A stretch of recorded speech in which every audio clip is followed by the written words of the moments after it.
Itu dia tuh, hipertensi, tekanan darah tinggi yang disebabkan bisa karena faktor genetik atau karena pola hidup. Dan pola hidup ini yang bisa kita modifikasi, Intan, supaya kita terhindar dari darah tinggi. Salah satunya dengan cara mengkonsumsi makanan-makanan yang sehat. Betul. Nah, makanan apa aja nih Dokter Haikal? Nah, pas banget nih, di tengah kita sudah ada Dr. Naria Haryono, spesialis gizi klinik. Halo Dokter Haikal, selamat siang Intan. Halo Dokter, siang Dokter. Dokter, ini banyak banget di depan kita makanan-makanan, banyak banget nih ternyata ya. Nah Dokter, tapi kita langsung aja ke fakta mitos yang pertama ya. Ini katanya kalau rutin konsumsi garam dengan takaran yang tinggi, ini bisa menyebabkan hipertensi. Ini fakta atau mitos? Oh, fakta banget. Fakta, Rasanya kenapa? ya orang udah banyak tahu ya. Jadi garam itu beresiko sekali menaikkan tensi, tekanan darah. Seberapa banyak? Nah, dianjurkan itu rata-rata konsumsi garam sebaiknya sebanyak 5 gram aja sehari. 5 gram tuh semana 5 gram 1 sendok teh tahu ya, itu rata. Oh, 1 sendok teh Ya, rata. sayangnya orang Indonesia kan cita rasanya tuh bervariasi dan ada juga yang suka gurih. Nah, konsumsi garam ini bisa mencapai lebih dari 10 gram per hari. Jadi resikonya berkali-kali lipat, apalagi kalau sudah ada faktor resiko keluarga gitu ya atau turunan. Garam bukan hanya maksudnya bukan hanya yang berupa gini apa garam kasar, tapi hati-hati yang namanya natrium atau sodium biasanya itu ada di mana? Ada di makanan-makanan kemasan, minuman yang berasa karena sifatnya kan mengawetkan. Jadi harus hati-hati nih kalau yang ada tekanan darah tinggi, perhatikan kandungan natrium atau sodium. Oh, ini maksudnya generasi mecin ya Dok ya? Mecin tuh enak Dokter. Ya. Nah, biasanya makanan-makanan apa sih Dok yang kalengan? Kalengan atau makanan kemasan itu ada natrium atau sodiumnya yang tinggi. Dok, ini kan topik kita kalau misalnya mengalami hipertensi, jangan risau, bisa diatasi dengan makanan-makanan yang apa aja Dok? Kalau makanannya di depan kita ini apakah bisa membantu mengatasi hipertensi? Harusnya sih oke semua nih. Oke semua ya? Yang ini tadi ya, garamnya. Oh iya, ini ada apa aja nih Dokter? Ya, jadi gini, menurut ada yang namanya istilah kerennya DAS diet. DAS diet itu dietary approaches to stop hypertension. Jadi ada anjuran-anjuran gitu ya. Contohnya, konsumsilah sayur dan buah 5 serving masing-masing per hari. 5 serving? 5 takaran, jadi 5 kali lah paling enggak sehari. 5 kali buah, 5 kali sayur. Sehari? Sehari. Satu servingnya seberapa? Satu servingnya kira-kira 1 mangkok. Sayur apapun Dok? Sayur apapun atau buah apapun. Oke. Selain itu juga kacang-kacangan kayak gini nih. Kacang apa aja Dok? Kacang apapun. Apapun? Ya, karena itu memang oke sekali untuk ternyata mampu menurunkan atau mengurangi resiko tekanan darah tinggi. Oke, jadi apa aja Dok ya, dokter-dokternya bisa di kayak dokter merah, kacang merah, kacang kedelai, kacang tanah, bahkan ikan. Ikan seperti apa? Karena kita pengennya kan kalau hipertensi itu dampaknya kita nggak mau berdampak buruk gitu ya. Jadi kita perlu omega 3 untuk antiinflamasi. Nah, adanya di ikan kembung nih. Oh gitu Dok ya. Nah, ini ada fakta mitos Dok yang dipercaya masyarakat ya. Konsumsi mentimun dan labu siam kukus dapat mengatasi tekanan darah tinggi. Ini fakta atau mitos? Oh, ini fakta. Fakta Dokter? Iya. Di depan Intan nih ada mentimun. Ada timun. Berapa banyak dan kenapa Dok? Jadi gini kenapanya, jadi dalam mentimun termasuk juga labu siam tadi ya, ternyata mengandung kalium yang cukup tinggi. Jadi kalau orang-orang yang hipertensi ini butuh ekstra kalium. Dan juga kadang-kadang ada nih yang dikasih, mungkin beberapa pasien yang hipertensi sudah akrab sekali dengan, oh saya lagi dikasih obat untuk ngeluarin air atau yang bersifat diuretik gitu ya.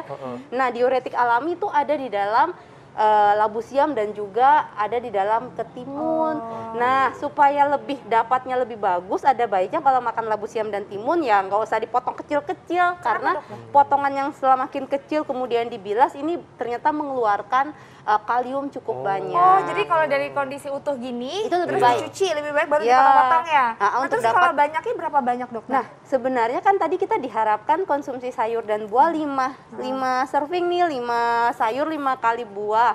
Nah, dalam 5 kali sayur ini ada baiknya kalau bervarian dan salah satu diantaranya boleh masukkan varian timun maupun labu siam. Oh, ini sering kan tapi dokter ya, kayak misal kalau kita habis makan nasi goreng, misalnya nasi goreng kambing, terus pasti ada, enggak, terus habis itu pasti ada mentimunnya selalu. Iya dokter ya? Ya mungkin buat penawar ya, tapi sebenarnya bukan itu. Jadi enggak ya? maksudnya timun yang ada di tambahan nasi goreng itu kan terlalu sedikit ya dok. Betul. Jadi kadang-kadang cuma 2 slice. Padahal yang kita butuhkan itu per serving ini kira-kira ya dua timun ukuran sedang.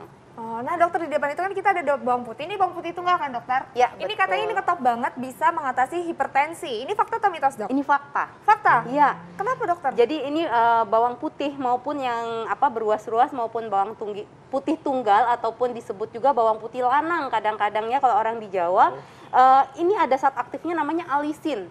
Alisin. Ya, ini yang ternyata mampu membuat pembuluh darah itu lebih elastis. Jadi kalau lebih elastis ini diharapkan aliran darahnya juga lebih lancar. Jadi tekanan darahnya diharapkan bisa turun.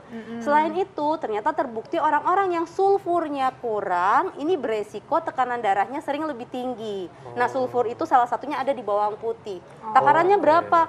Rata-rata sih kalau bentukan seperti ini 4 gram, jadi nggak banyak-banyak. Itu pun sudah include bawang putih yang biasa kita gunakan untuk masak. Oke. 4 gram. Ya. Dok, tapi kalau misalnya andai kata dimasak atau diproses, apakah itu akan menghilangkan nutrisinya, dok? Harusnya kalau yang seperti kandungan sulfur harusnya sih tidak.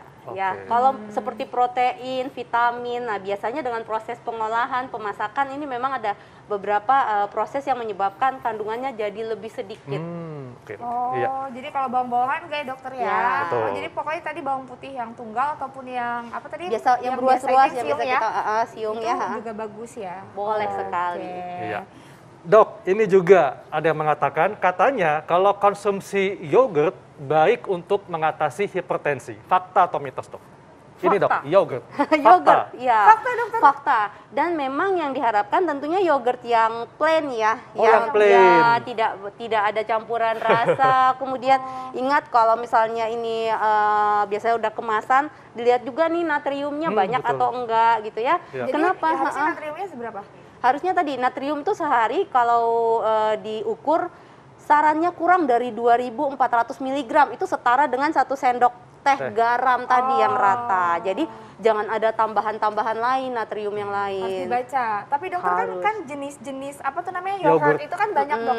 Ada yang cair kayak gini, ada yang kental. Nah itu yang mana dok yang dipilih? Mana aja? Oh mana aja? Karena ternyata penelitian membuktikan bahwa konsumsi secara teratur 5 kali seminggu ini ternyata terbukti mampu menurunkan tekanan darah bahkan bisa sampai 8 mm Hg. Jadi sistoliknya turun, bawahnya juga turun. Nah ini gitu. berapa mili biasanya dok? Biasanya satu serviks sekitar 200-an mili. 200 milian ya. Tapi tentunya pilihlah yang plain dan low fat juga, dan dok ya. low fat, plain, dan ingat rutin.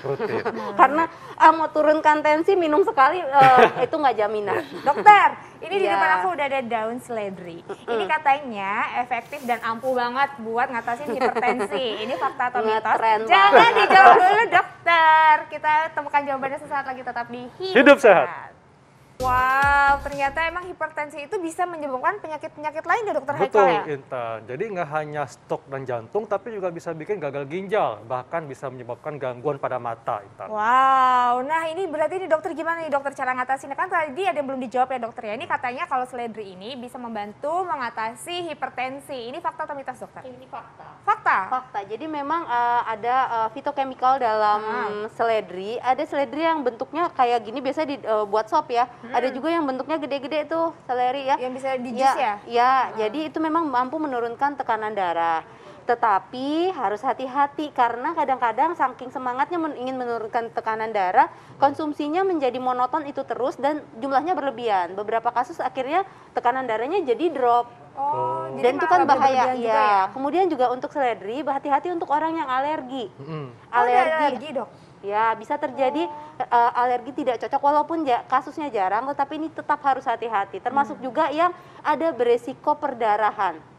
Perdarahan? Iya, jadi kalau memang ingin lebih oke lagi, Kalau untuk penderita hipertensi, kalau untuk menjaga oke ya, menjaga kita bisa konsumsi setiap hari. Tapi kalau untuk penderita hipertensi, apalagi yang belum terkontrol, ini ada baiknya memang komunikasikan dulu juga dengan dokternya bahwa saya berniat sekali untuk menambahkan seledri untuk menurunkan tekanan darah. Berapa banyak sih dokter? Sebenarnya banyaknya berapa banyak bentuk bentuk alaminya itu tidak ada patokan. Biasanya kan kita konsumsi sayur tuh per hari per kali makan 100-an gram sampai 150 bisa ya. Tetapi kalau misalnya ini dominan datang dari seledri, takutnya tekanan darah yang belum terkontrol disertai pengobatan yang kita belum ketemu nih obat yang cocok, lalu akhirnya tekanan darahnya jadi amburadul naik turun. Nah, dokter ini artinya apakah seledri aja atau kayak daun-daunan, pokoknya sayur-sayuran hijau itu bisa membantu mengatasi hipertensi? Seledri punya fitokemikal tadi yang mampu menurunkan hipertensi, walaupun dalam kenyataannya untuk sehari-hari khusus penderita hipertensi nih obat itu memang kalau memang sudah dianjurkan untuk konsumsi obat, konsumsilah obat. Jadi kita bantu dengan konsumsi makanan-makanan yang memang membantu menurunkan. Termasuk diantaranya selain seledri pastinya konsumsi dong sayur dan buah tadi 5 porsi sehari. Karena itu yang lebih terbukti. Oke.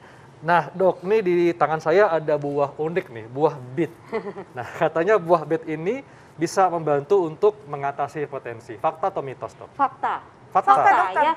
Ya, jadi bit ini memang kandungan antioksidannya tinggi dan dia juga mempengaruhi nitric oxide. Jadi apa itu nitric oxide? Jadi dia juga yang mempengaruhi permukaan pembuluh darah arteri supaya lebih elastis. Jadi tekanan darahnya dibantu biar tidak terlalu tinggi. Dokter, aku berarti salah dong. Kalau waktu itu kayak aku pernah darah rendah, terus disuruh minum buah bit, ternyata salah ya?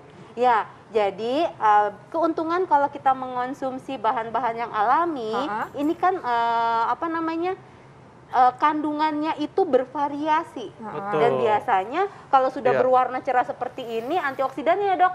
Nah, jadi bukan hanya dampak, makan ini berarti hipertensi teratasi, bukan. Jadi dia akan membantu mengatasi hal-hal yang berkaitan sama inflamasi dan oksidasi. Jadi artinya pemirsa, kalau sudah menderita hipertensi, jangan lupa untuk rutin minum obat dan makanan ini bisa membantu untuk menurunkan tekanan darah. Seperti itu dok ya? Betul sekali. Dokter, makasih banyak dokter. Informasinya luar biasa banget. Terima kasih pemirsa di rumah, nggak terasa ya udah 1 jam kami menemani Anda. Jangan lupa untuk terus saksikan Hidup Sehat setiap Senin sampai Jumat jam 1 sampai jam 2 siang hanya di TV One. Dan kami pamit, Dr. Haikal. Saya Intan Salmadina. Indonesia Hidup Sehat.